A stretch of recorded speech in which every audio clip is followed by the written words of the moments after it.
What's up, creeps? You're listening to Cauliflower for the Years. Calling number is 347-326-9741. 347-326-9741. We are back after a 1-week hiatus, which, I had some things come up. Dolan, are you over there? What's up, Delicious? Oh, I'm here, my man. I gotta be honest, really just shook my head / laughed my balls off when you actually played that song. I can't believe you actually are that funny of a person. You gotta laugh, right? I mean, obviously that's a lead-in, Doug. Lay it on. Obviously, what Dolan's talking about is myself, the Butcher, I believe Sunday going into Monday. Yeah, that would make sense now. My parents returned home from a nice Florida vacation to see smoke billowing out of their house, and apparently their house was burning down before their eyes. So, I had a pretty interesting day, and, I decided not to do the show. Pretty selfish. And before we even get into it, I do want to say, though, I believe my perfect attendance record is still intact because since you and Franco didn't do a show either, there was no show to show up to. So I believe I get to keep my perfect attendance record, which is the most important thing of this whole conversation. Absolutely. I mean, that's the only thing I've taken away. I'm sorry, were you talking prior to that? Yes, I was.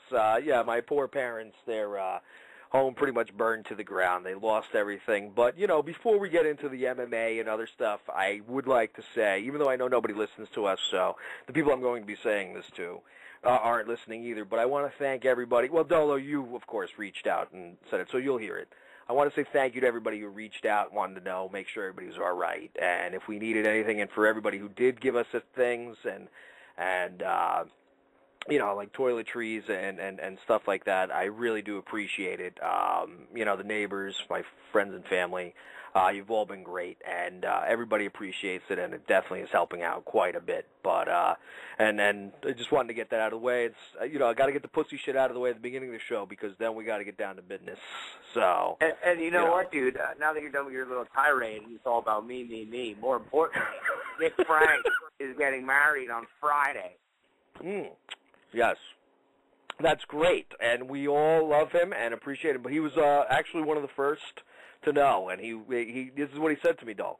He goes, after I tell him and he realizes I'm serious, then he writes back, he goes, not to sound corny or anything, but I am right down the block. If you need anything, let me know, which I thought was really great.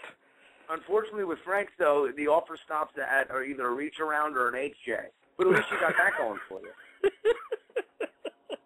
Yes, that's why Franco isn't here tonight. He's, I believe, speaking with the DJ and getting his wedding all planned out, correct? That is correct, sir. He came. I got a call from him yesterday, mid-afternoon, and it sounded like he was absolutely ready to just look for the largest precipice or cliff and just dive in. He was so miserable, dude. He calls me up and it's just like, hey, dude, I picked up your tux. He's like, I'm bringing it over. And I'm just like, all right, dude. It's like, cool. He comes over, dude. He just looked like, he just looked over me. He's like, dude, you have no idea. He's like, I just want this fucking shit to just, come already. So he's excited. I mean, he's excited. I think, he thought he was all good. And actually, the day before, we had his bachelor party. Nice. Yeah. How'd it go?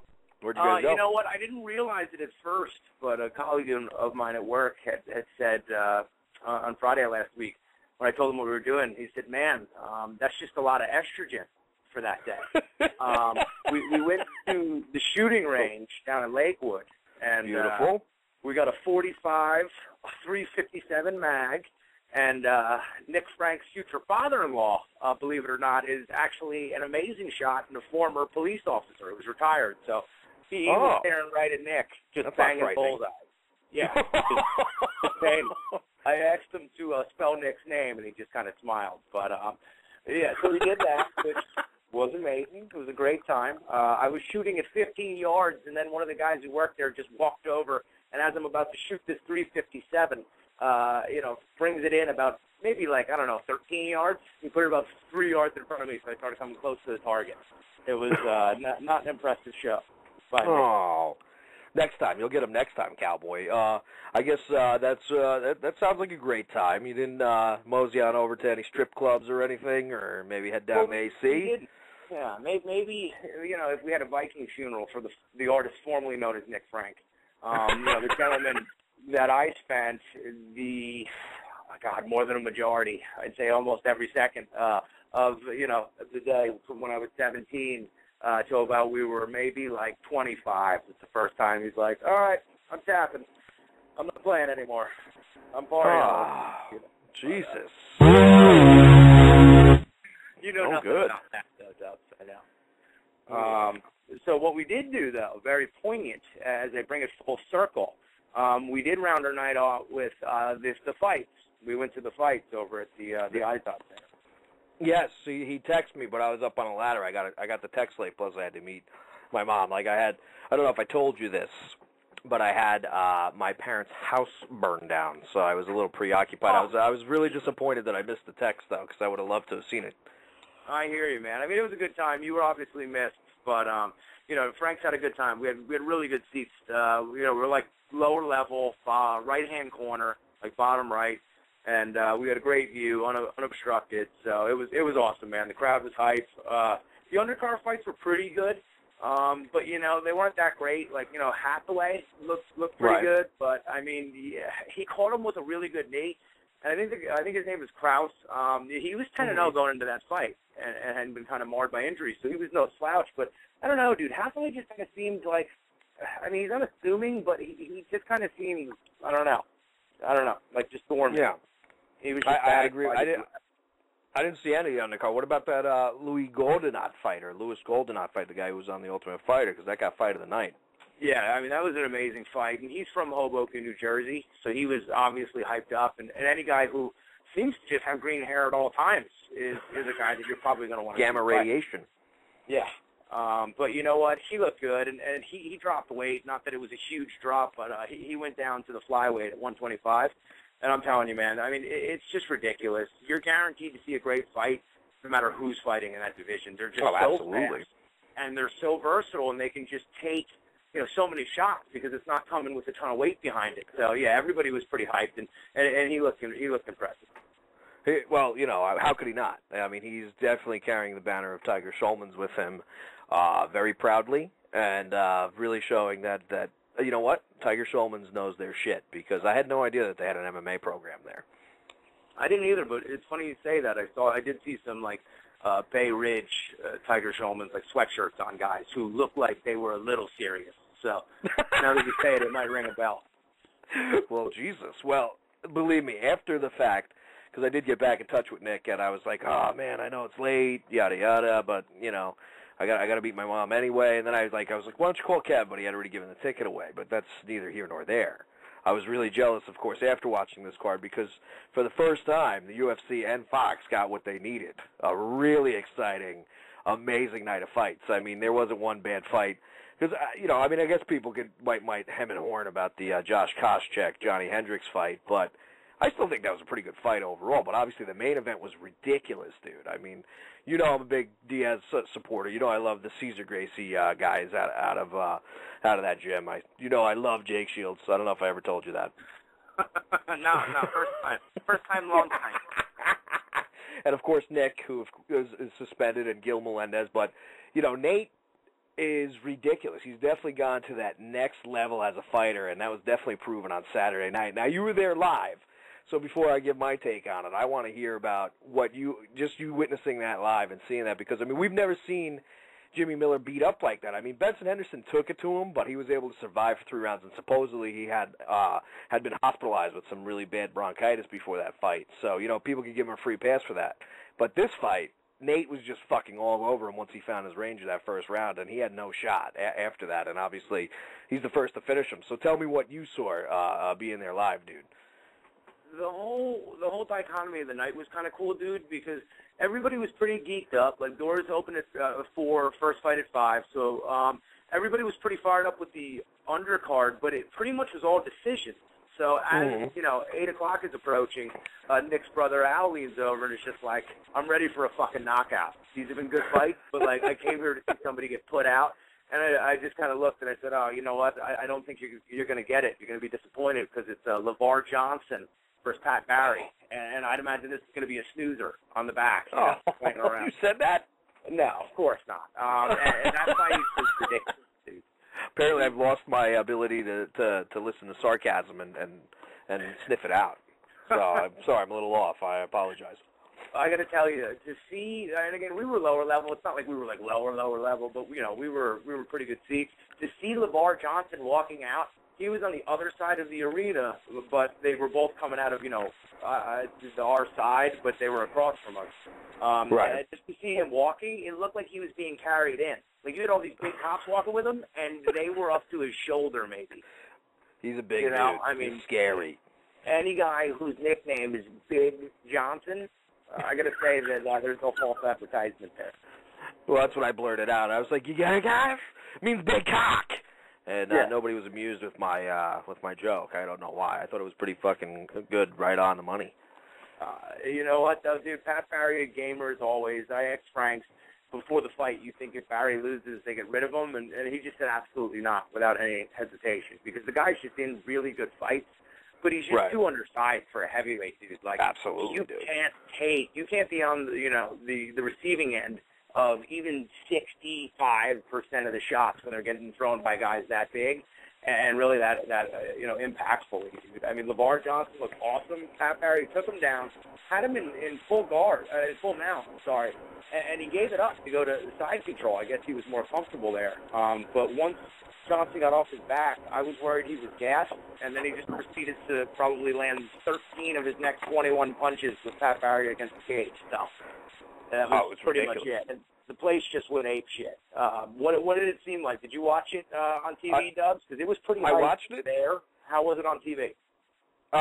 It was actually really good. The camera angles are great and everything. Like you pointed out, Pat Barry got him down, and one of the most hysterical things I saw on one of the the blogging websites was, even though LeVar Johnson got the win, and congratulations to him, he said, when you get out wrestled by Pat Barry, your ass better get back to the gym. So I found that amusing. But the dude definitely fucking has been doing some work, because Barry had him in a pretty deep Kimura, and he kept fighting it off, and he definitely was defending it correctly, and eventually popped out of it. He was able to torque his arm to get it out, and like you said, he got back to his feet. And immediately, dude, was just teeing off on Barry. I believe Barry had to have been out on his feet after about the third shot, and then he just kept leveling him till his body just gave out and he crumpled to the floor, which, you can't blame the ref for that, because we've seen Barry take punishment before, and, he was kind of had his hands up in a defensive mode, but, it was a really impressive showing for LeVar, but, we know the dude hits like a truck, and if, maybe it was just, maybe it was just a mistake. That's why Barry was able to take him down. Because I look like Barry got the takedown pretty easily. That's my one thing that I'm taking away from this fight, is that I'm worried that, as impressive as LeVar looks, because he's got great knockout power, that if he doesn't have any defensive wrestling, once he starts fighting the upper echelon of this division, he's going to get pretty fucked up. Yeah, he needs to work, obviously, on a better sprawl, things like that, to just basically avoid being put on your back, because it's just not a good situation. He was game, but, it was Pat Barry on top of you.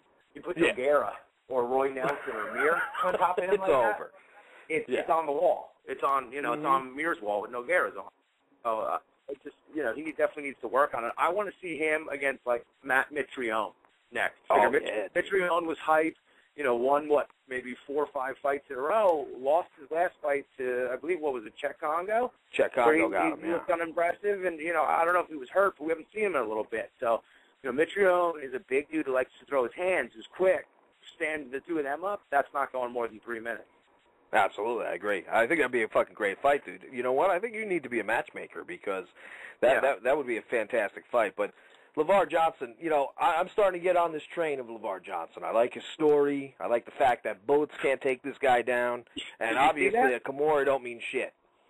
That video, they played it in the stadium when, before he came out. And, he's telling the story of getting hit with stray bullets in a drive-by. And he has 2 bullet wounds on his stomach, and then just stitches coming up, to his belly button. But it's permanent. It's like he got shot last Tuesday. You know what I mean? I'd imagine it was a while ago if he's fighting. He's just a bad-looking motherfucker, dude, to be honest. There's just no better way to put it. Absolutely. He looks like, even though I don't think the guy's ever spent a day in prison, he looks like he has, And, You know, he just looks like that tough dude that you don't want to fuck with because you know he's gonna fucking put the hurting on you. But like you said, that only happened to him, I think, in 2007 or 8, and he fucking healed pretty quickly and was like back in the gym as soon as he got out. I mean, the dude's a tough dude. I got to be honest though, I don't see a lot of people lining up to fight this guy. I'll tell you that much. No, I don't see. You know, he's 2-0 in the UFC.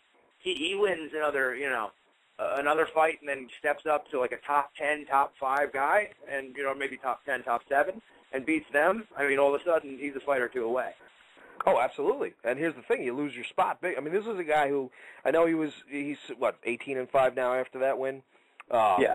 You know, he came out of Strikeforce, but was still pretty much a no name. So, like you're saying, Mike, I don't think anybody wants to fight him because he's this guy who he's got everything to gain. You've got a shit ton to lose because even though he's looked impressive, he's still basically a nobody. Nobody knows who he is. So if you're a top 10 and you lose to LeVar Johnson, you fall down pretty hard, you know. But LeVar Johnson's stock just keeps rising. So yeah, but it's a dangerous fight for anybody. Think about that though, Doug. Like you said, you're a top 10 guy or top 7, and you lose to LeVar Johnson, and you take a pretty big hit, right? Right. And then tell somebody that who's never watched MMA, and then you show them that last fight against Pat Barry, and the person will probably be like, "This fucking guy? You're telling me you're supposed to whoop this guy?" Okay. I want to yeah. I want to see who's number 1, 2, and 3 then. If this dude's like number 13. Yeah, absolutely. I mean, he looked incredible, and props to him. But Pat Barry got, like I said, got that easy takedown. So we got to see what else LeVar Johnson's got in his bag of tricks, because that didn't look so good that wrestling day. And to your point, it's only going to get more and more as he climbs the ranks. Like once you get to 7, 8, it's just well-rounded dudes. Anything below that. So. Well, they all got wrestling, and I mean, we all seen, and not to take a shot at Brock, because I love Brock. I'm a fan of Brock, but we all seen what dominant wrestling can do, because we all learned at the end of Brock's MMA career he couldn't take a punch or throw one. So, LeVar Johnson can throw a punch, but if he can't wrestle or defend wrestling, they're gonna have to keep him in just like that interesting area of fights, like you said, with Matt Mitrione and other guys that are gonna stand there and bang with him. No, agreed, man, agreed. But so far, he's looked impressive. Absolutely. And you know what? Since you went all the way to the bottom of the card, you know what? Let's work our way up. We'll get up to that amazing Nate Diaz performance, because I was pretty impressed with the next fight overall. This was probably the most impressive fight to me on the night because of what Alan Belcher was able to do against Rousimar Palhares. I mean, we all know that Palhares is a devastating Brazilian jiu-jitsu expert. His leg locks are pretty much unbeatable. Jiu-jitsu dudes who lock up with him in jiu-jitsu tournaments don't want to fucking roll around with this guy because they know how dangerous he is. And from the moment that bell went off, of course, Palhares got it to the ground. And, we know Belcher's got a pretty good all-around game, but I didn't know it was this good. But how impressive was it that Belcher was able to fight through all those leg locks, Mike, and not only fight through them, but eventually get the TKO victory? I was sitting there with Alex and RJ, and, they watch MMA, but not a ton. And when they asked me about the fight, they said, I said, if it goes to the ground, it's over, Palhares. And it happened within about a minute and a half. And then it was just this crazy grappling and submission, exhibition, just trading leg locks and knee bars. And I said it was over. Second it went down, yeah. I thought so too. And yeah, for him to fight out of it, and I started yelling out "Scissor me timbers" when they were doing that pistol. And I got a decent laugh. No, but it was impressive, man. We did like a little $20 pool. Everybody put in $20, and whoever picks the most winners win. And I had him, and it was just awesome, man. He came back, knocked him out pretty much. You could see once Palhares got hit with the elbow, he didn't want to fight anymore. Yeah. He does certain things to guys who, do these grappling tournaments mainly, and, the submissions. You get hit in the face with a fucking elbow when you're trying to do a knee bar. That hasn't happened in 8 months. You're going to think about maybe going back to that tournament. Yeah. Yeah, well, we kind of seen it before. If you remember the Marquardt fight, now I know he was stunned that Marquardt was able to slip out of it, but when Marquardt teed off on him, he kind of went limp too. I mean, I think Palhares, as dominant as a dude as he can be with his jiu-jitsu, I think he's a guy who doesn't like to get hit, and he really gets surprised by it. And I've heard stories about him kind of being a head case anyway, but your assessment of the fight, I have to agree. I thought if that hit the ground, Belcher was in trouble. Belcher's only shot was to keep it standing and use his superior boxing and striking skills, but it didn't matter. I mean, apparently Belcher is the real deal. He deserves his nickname that he gave himself, the Talent. And the one thing I found interesting was how Rogan said that Pal Harris's former jiu-jitsu trainer apparently is Belcher's trainer. So, I didn't know that going into the fight, so maybe that played a lot into it. Maybe this guy knew how Paul Harris likes to roll on the ground and what he switches to from, when the knee bar don't work, then he went to the ankle lock, and Belcher just stayed calm and he defended it 100%. There was at one point where they both looked like they had leg locks locked in, but instead of trying to torque it, Belcher was smart and just defended, because I think if he would have tried to torque there, he would have played right into Paul Harris's game, and Paul Harris would have had his knee torn to shreds. So, how close do you think Belcher is to a title shot? Because, every time the dude goes out there, he looks impressive as hell. It's a great question, and it's a fair question. He's looked really good in his last 2 or 3 fights. He was coming off, injuries, so he was kind of, not radio silence, but he was on and off for about, year and a half, 2 years, where he just had that eye problem. Right. Yeah, he just couldn't get right. So at the end of the day, he's back. I mean, you figure Lombard comes in and beats Stan, right? Mm-hmm. And then Stan, right. I think Stan loses. Lombard fights Anderson Silva. I mean, at that point, if you don't give him a Michael Bisping or somebody right now, or a Munoz, I think he's ready for that. I think he's ready for that. I do too. And if he went fast, and Lombard or Silva, whatever comes out of that, I mean, Belcher wins his next fight or two. I mean, it's his shot. Yeah, I don't see any reason why not. I mean, the guy, the last fight I seen him lose was the Akiyama fight, which was ridiculous, because I still feel he beat Akiyama. I don't think Akiyama's ever won a fight in the UFC, and I think they're still going to give that dude one more fight, even though Jake Shields just beat him recently. So, I don't know why they love the guy so much, but whatever, that's not what we're talking about. Belcher is definitely, he just seems to be getting better. He's definitely got great striking, and he proved this Saturday night that he's got great jiu-jitsu. So, I'm not going to go out on a limb as far and say he can beat Anderson Silva, but I definitely think he could give him a decent fight. Yeah, you're not going to tell me that's not going to be a fight for whatever it is, because we've seen it, and you saw it with the Paul Harris fight. He's willing to go to where other guys are perceived to have strengths and advantages. Exactly. The Paul Harris fight, nobody wants to go to the ground with him. He turned around. He said, all right, I'll go to the ground with him, grapple a little bit, and then see if I can get in top control, which is what he did. And the little tree trunk just crumbled. Because, I did a little research. That's what his nickname means, the little tree trunk. And, I mean, Jesus Christ, look at him. You look at the guy, you're like, hey, this guy should be walking through people. This guy could rip somebody's head off. Well, he's built like Lombard. He's about as tall as Lombard, and, he's a brick shithouse, so... we'll see how good Hector Lombard does when he steps up. I think you're right. I think he'll probably pull out a win against Brian Stan, but I don't think he's going to have an easy time in the UFC. He's going to have to make a believer out of me. Well, yeah, that's the question I was going to say, not to get off topic, but I mean, how do you feel about Lombard? Do you think Lombard's going to come in, if he beats Stan, he has a legit shot against Anderson Silva, or has he been fighting mediocre people like Michael Bisping?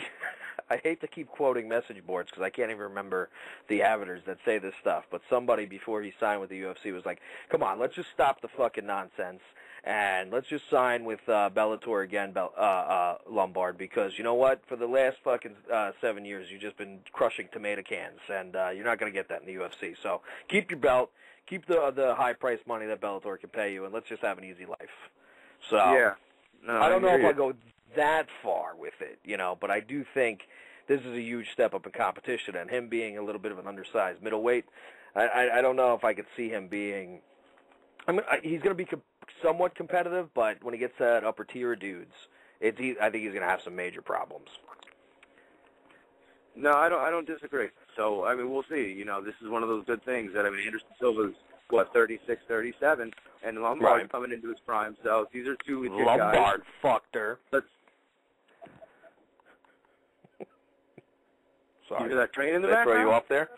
No, I hear a train in my background right now. Oh, no. It's losing it.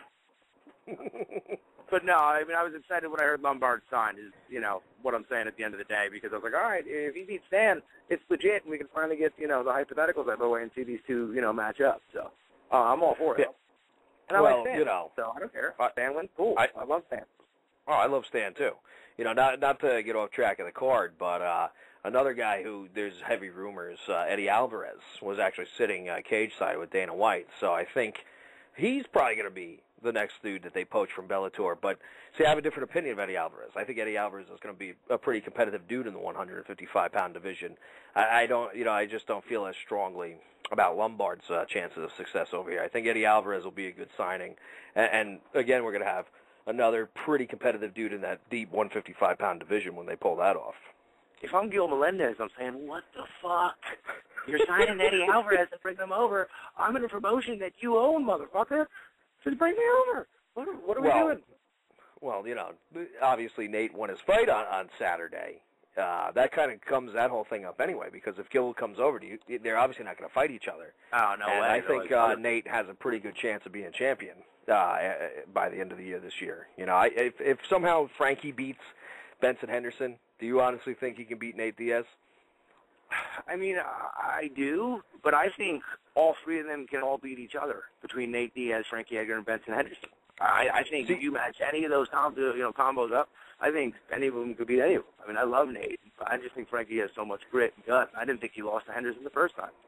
I didn't either, but I don't think he's going to have – see, as tall and long as Nate is, I just think it poses so many more problems. And the amount of strikes that the Diaz brothers throw when they're out there, I just don't see it happening for Frankie, because he's such a defensive striker that Nate's just going to keep walking him down like he does with everybody, and he's just going to unload, and it's not even for power. I mean, you know how they fight, dude. It's just to fucking keep hitting you and hitting you and hitting you, and eventually it's going to hurt you because it takes its toll.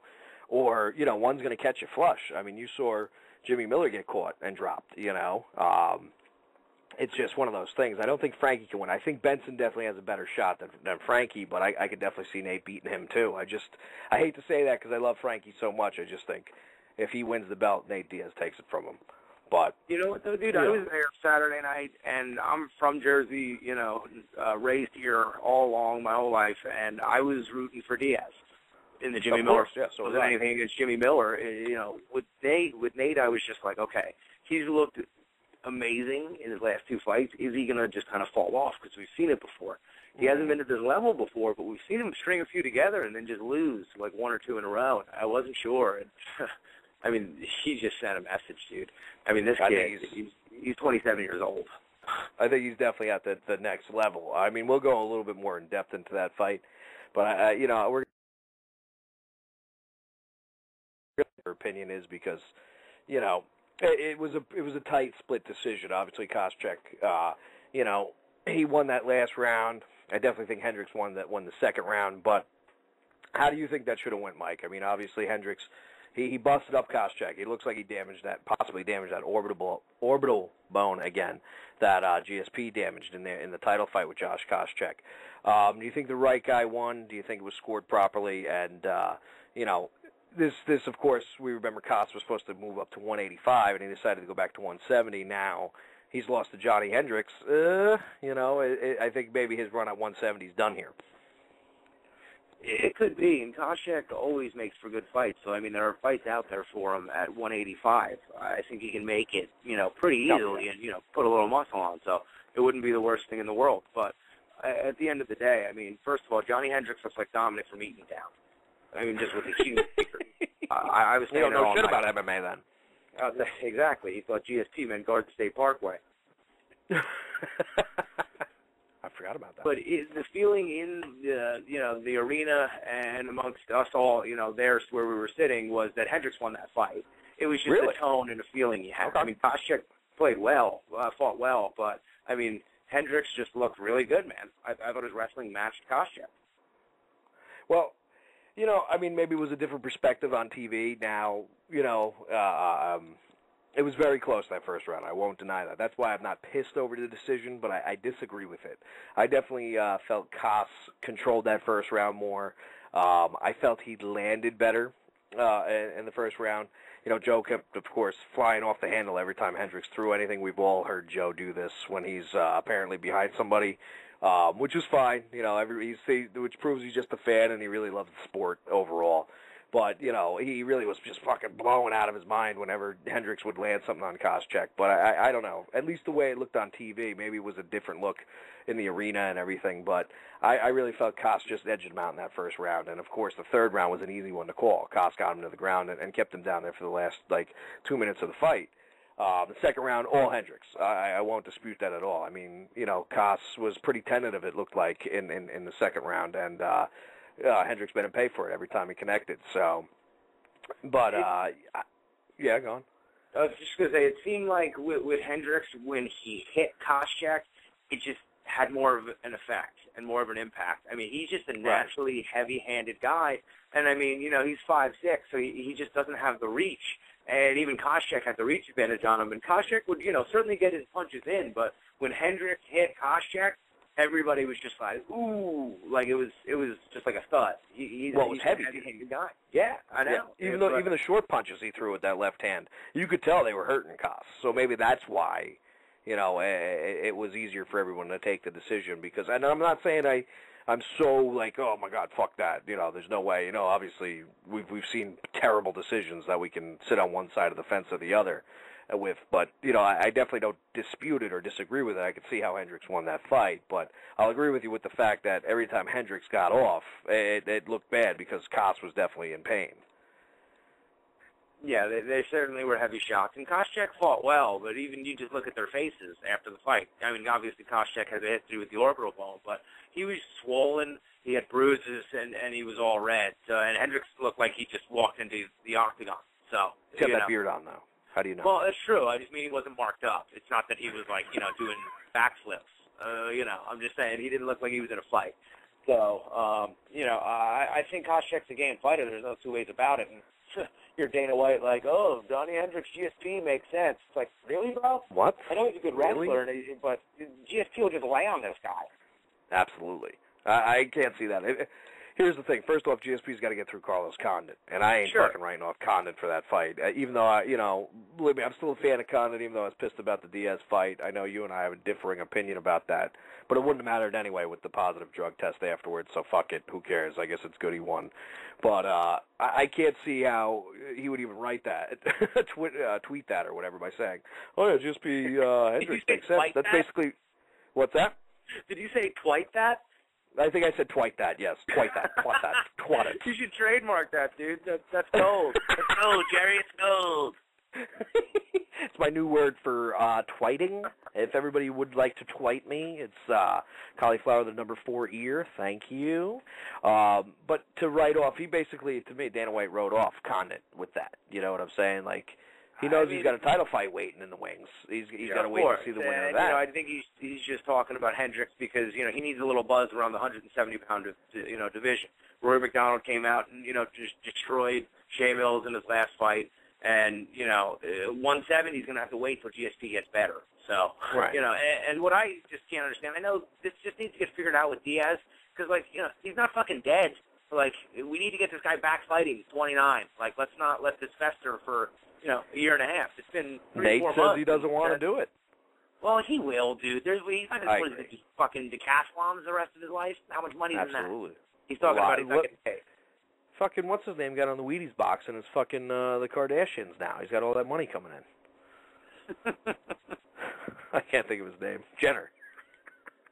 I don't even know if he was a decathlete. I can't remember now. But he was supposedly the greatest Olympian ever, so congrats to him. Yeah, good for him. Yeah. Well, he's got that fucking Kardashian money. Come on. He's doing great for himself. Yeah, it doesn't seem like it worked out for him. I'm pretty worried about what's up with Bruce Jenner every night when I'm saying my prayers. I remember Bruce in my prayers.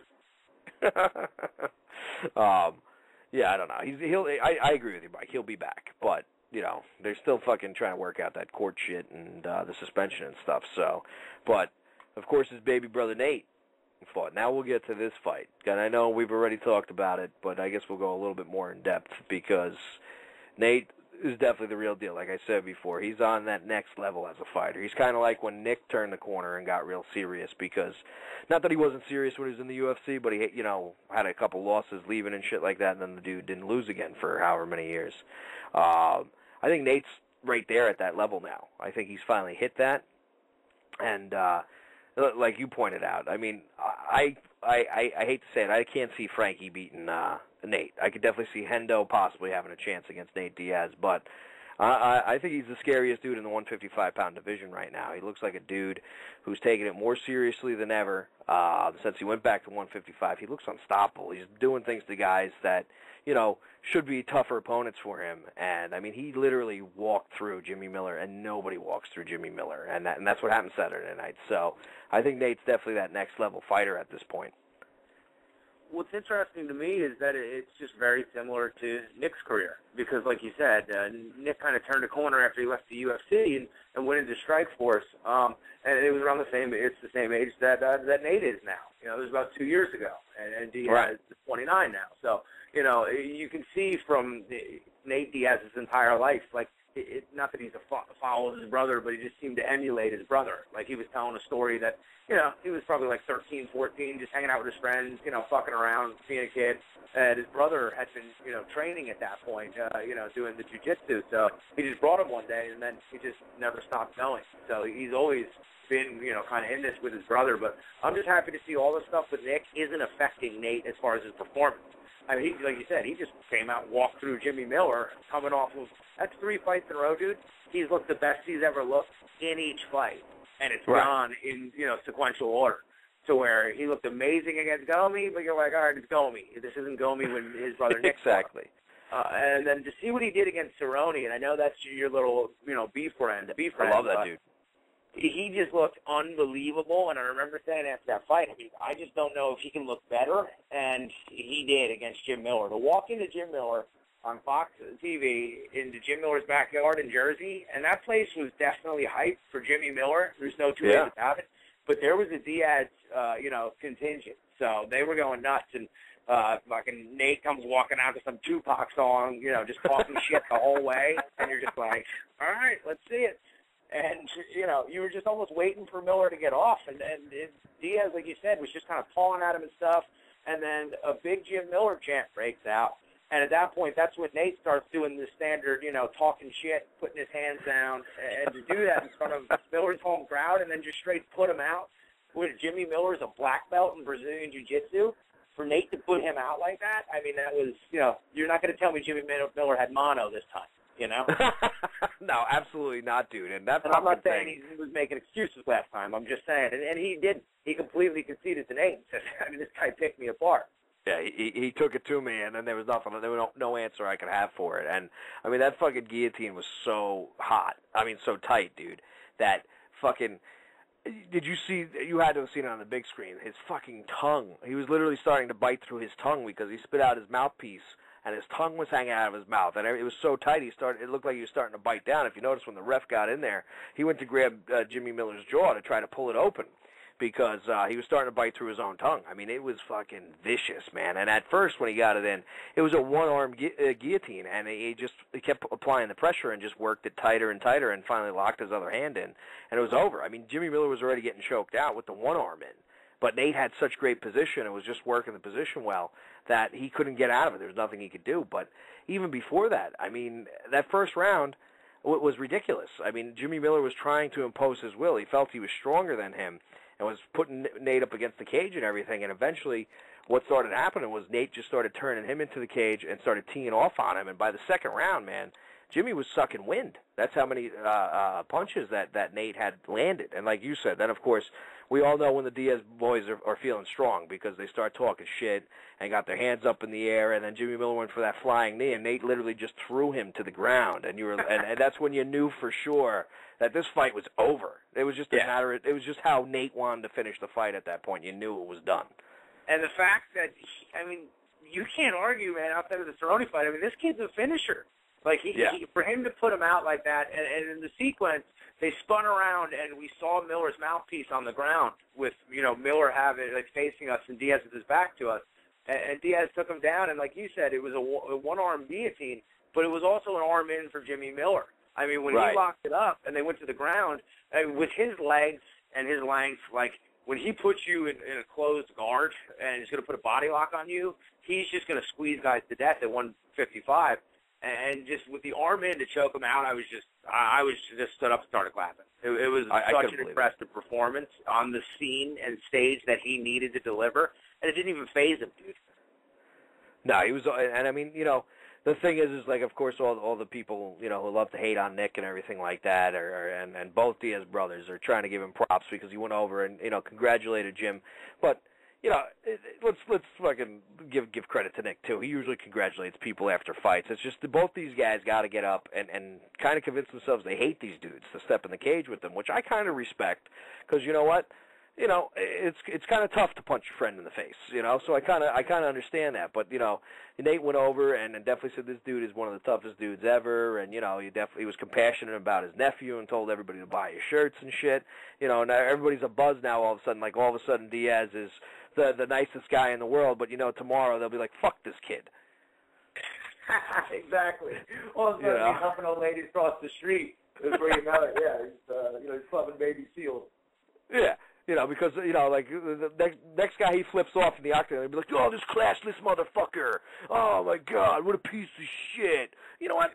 The dude's a fighter. Why should he fucking, like, want to handshake that guy across the cage? But when it's all said and done, I think both Diaz boys, unless, so they really fucking have some bad feelings towards the other person. I've never seen Nick not shake anybody's hand either, but they make him out to be like this fucking savage that hates everybody. And you know what?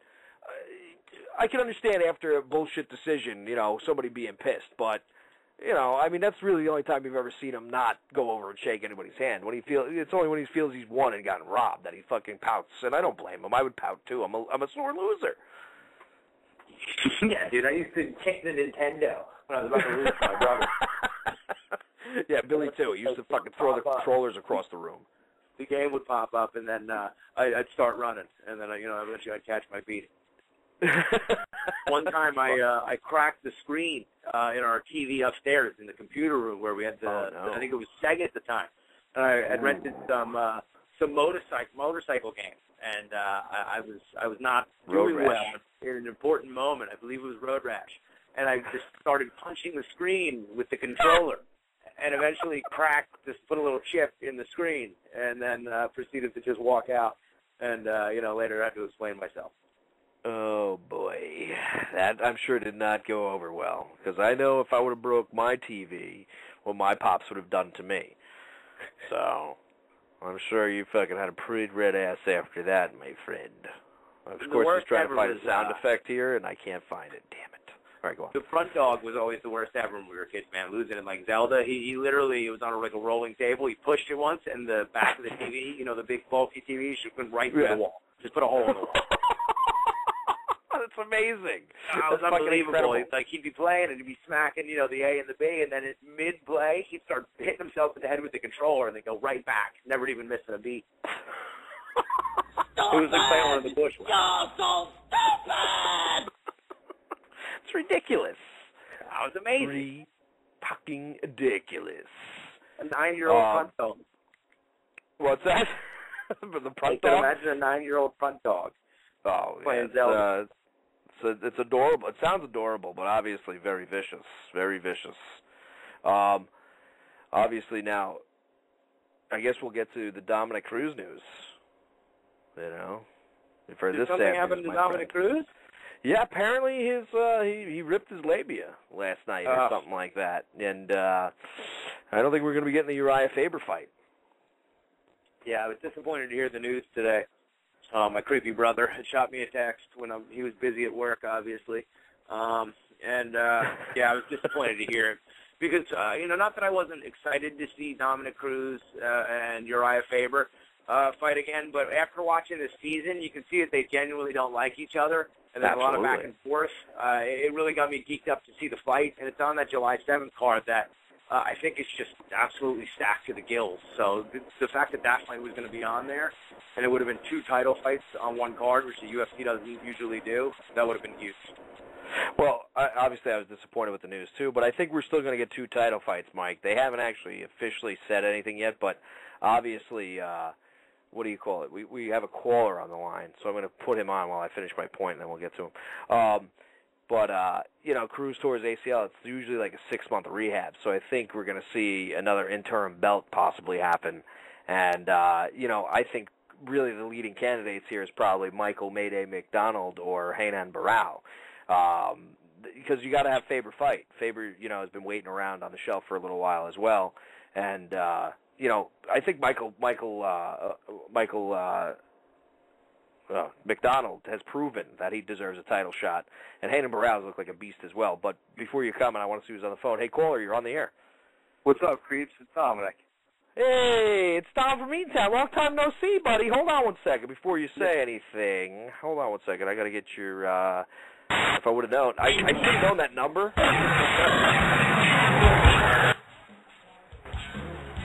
What's up, buddy? Eating down for life. What's going on, dude?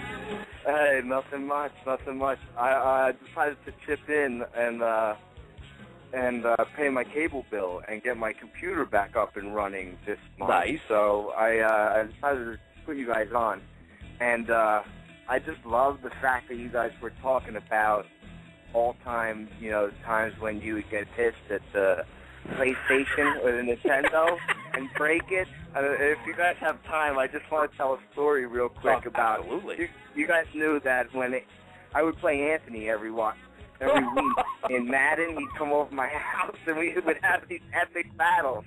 And when I lived with Kev, he would sit in the background and Kev would make his little comments, and he would he would rag on you. Oh, he'd rag on you. Like, he would make fun of your appearance and stuff. Yeah, he would, make comments about how bad of a player you were and how bad your team was. And usually, never heard him do that. I just let him talk, and I would giggle and stuff. But this one time, I got so pissed that I didn't throw the controller, or I didn't get off and stomp my feet or anything like that. I know it's hard to believe. I wouldn't do anything like that. But my way of remaining calm and showing my anger was to yank the controller out of the socket by the wire. And Kev was sitting behind me, and I yanked it so hard, as he was talking shit, it flew out of the box, out of the home box thing, and it went right by my ear like a speeding bullet and whipped him in his forehead while he was sitting behind me. And I just turned around and I was like, see what happens? See what happens when you make fun of my team and you crack jokes when I'm trying to win a game against Anthony? You end up getting hurt. And I've never seen Kev get pissed in 33 years. Get out of here. He was pissed. He didn't even say anything. He got up out of the seat and went storming out into his room. Can't believe it. I've never seen Kevin pissed either. I guarantee you Kevin's first call was to his mommy. There's no two ways about it. He stormed into the room and called his mommy. He either did that or he went inside of his room and got himself one of those juice boxes and cooled himself off by putting the juice box up to his that fresh bruise that he had gotten from the controller. Get his little sippy. I remember, I've never heard Kev talk shit. I mean, I don't know if you remember when we lived together at that beautiful 190 Main Street, when I was going for my 100th victory in a row in NCAA football, and I was in the national title game, and of course you and Kev are sitting there just fucking jawing at me how, you hope fucking Mizzou wins, and all of a sudden, remember when J-Dubs walked in, he couldn't be on my side at all. He had to walk to you guys' side of the room and sit there and just keep taunting me, and I think we all know what happened. I lost my first game in NCAA football ever that season, and I owe it all to you guys being dickheads. Oh, and just being in your mid-20s, you're not supposed to get pissed off at stupid shit like that. But no matter how fucking hard it is to remain calm, you just can't do it. No. You fucking guys just couldn't. Oh, I'm sorry. Did I break your concentration? Yeah, you fucking did. You did break my concentration because I was on the goal line, I think, trying to put it in. I could have fucking stole the victory, and you guys are fucking jumping around the TV going, no, it's you, fucking getting in my way and everything. And what did I have to do? I had to throw the controller down, and I literally just walked upstairs, and I had to fucking leave you guys because I had to go have a moment to myself because, of course, like you said, I'm in my 20s. I'm not supposed to freak out here, but I had to go to my room and go cry for a second because I was so fucking furious.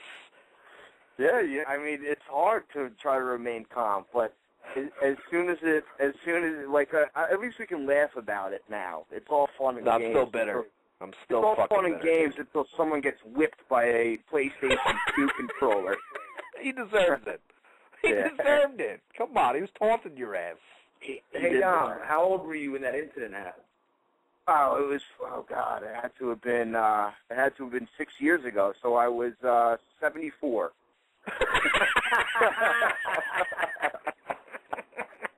Oh shit! All right, I don't want to hold you guys up, but the show's great as per usual. And Bees, you know, man, we talked already.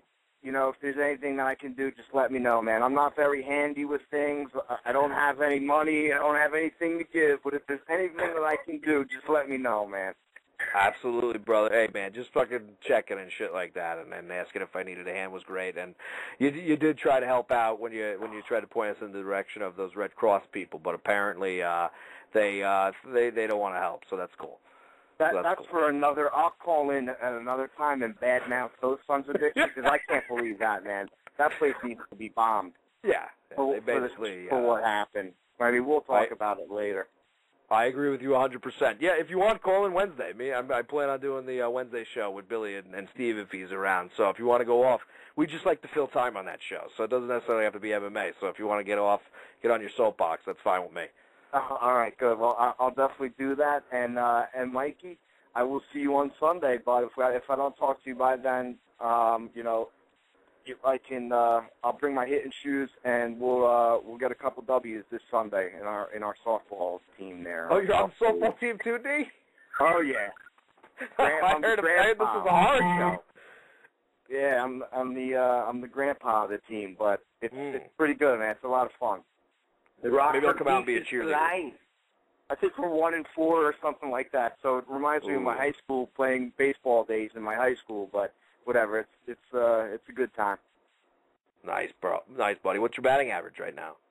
Oh, it's definitely like I think I have one hit. Might have 2 hits. I don't know. I got to ask Coach. He would know. Coach would know. I think I got you down for 2 right now, Dom. What I like to do, I don't keep a book. I don't like to cheat and keep a book and mark down hits and runs, whatever the umpire says. I'm like, yeah, sure. And for me, I'm the head Mongoloid. All the other Mongoloids are looking at me, and I have no clue.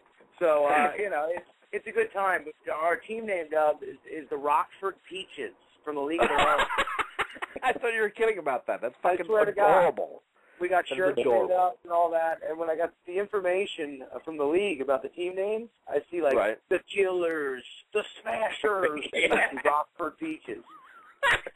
Well, I think you went the right route because, you know, those other guys, they got to fucking throw their testosterone all over their shirts. Meanwhile, I was just sitting there getting drunk, having a good time. Let's fucking relax, fellas. Oh, we got plenty of testosterone on our team. We almost got to a fight on the first game, and nice. And you know what? We have one win, and we only won while it was raining out. So screw everybody else's team name. The peaches grow best in the rain, baby. The worst fucking slogan ever. I'm gonna print that up for you though. I believe I yelled that in the middle of the game as it was raining. So don't you say it's a horrible slogan? How many beers did you have in you when you came up with that? Come on, you're better than that, Mikey. You know, I mean, I just felt like it was apropos, man. I thought it really paid tribute to a beautiful thing. And I think what we're going to do when we win the next game, we're going to sing the song. We're going to get a big circle and we're going to sing the song. Oh, shit, I better fucking... you know what? I can't fucking be there every time you guys lose, so let me know when you're winning and I'll come by, because I got to hear that fucking... I got to hear the song. That's right. Yeah, bro, you got to come by and check it out, man. It's a lot of fun. All right, I definitely... Sundays? Yeah, on Sunday. I'm in church. Sorry, boys. I'm in church, so I won't be making it. Well, you can skip out every once in a while. You went to Catholic school. You have plenty of time logged in at church. You know me and Jesus, as I like to call him, Jesus. You know me and him have a special bond, me and him. You know what I'm saying? Special key word there, special. Right, exactly. I don't want to get into it, but it involves my cock in his hands. I'm not saying Hey now, all right. And then on that note, I'm going to get back to the computer and listen to it on the replay there. But good talking to you guys. All right, brother. Good luck at the softball. All right, later, creep. All right, Dahmer. Bye. Peace. Well, we got about 2 minutes. We're just doing the... Oh, Dom hung up. Okay, good. I was going to let him go. You want me to wrap it up, or did you want to comment on what we were... I forget what we were talking about. The favorite thing I brought up about possibly the interim title. Do you think Mayday McDonald or Hanan Barral is going to get that shot? I mean, if Cruz is going to be out that long, why not? I mean, Favor's got to be the dark horse, and if he wins, it'll be tainted because Cruz was hurt. That's why he won, so he can't even say he's the UFC champ. If Faber wins and then, either beats McDonald, then Morale, or vice versa, and Cruz comes back and they fight, then it would be even more hype. So it could even yet again have the UFC smelling like fucking roses. Yeah, that's what I'm saying. I think they're going to fucking set that up because they're going to want, hopefully, if it works out perfectly, Faber wins, and they both come to the fucking octagon with gold, and then, you get that rubber match, and then we'll see who's going to put the other one to shame. So, I wonder if they're going to do... I know I should be wrapping the show. Here I go, thinking again. Jesus, stupid brain. I wonder if they're going to finish out the season kind of like what they did with Chuck and Tito. You know what I'm saying? Like maybe bring another guy in to finish out the season, especially since it's live even. This will give people time to start training and shit, and then they can also finish out the coaching season because, obviously Cruz ain't going to be fighting, so do you think they're going to do something like that? I don't know. I just think it'd be too short a notice, and I don't think they're ready to pick one guy over the other just yet. With the under their heads, they're just processing the news. I think they'll just finish it out with Cruz, on crutches. Yeah, that's a good point. Yeah, I guess since it's live, it kind of screws something like that up. So, all right, man. I guess I'll take it home. I think it was a pretty good first show back, and I think the week off did good. I think I was fresh tonight. I think I was fresh. I agree. I know I'll probably talk to Franco during the week, but in case I don't for some reason, congratulations, buddy, and I hope everything goes well this Friday. And I guess I'll say the usual spiel as we go out. Everybody check out RotoExperts. Check out thexlog.com. Check out Nick Frank at nfrankrotox on Twitter. Twite him. And you can twite me as well at Cauliflower, the number 4 ear at Twitter. Dolo, you still ain't got a Twitter account? No, but I'm always down to be twited. Damn right. Everybody's down to be twited. And I guess that's it. I guess we're going to be tapping out here. Remember, check me out Wednesday, the Butcher Block. It will be week as well because I've got nothing better to do. I'm just sitting around. So that's it. We're tapping out. Peace. Stop.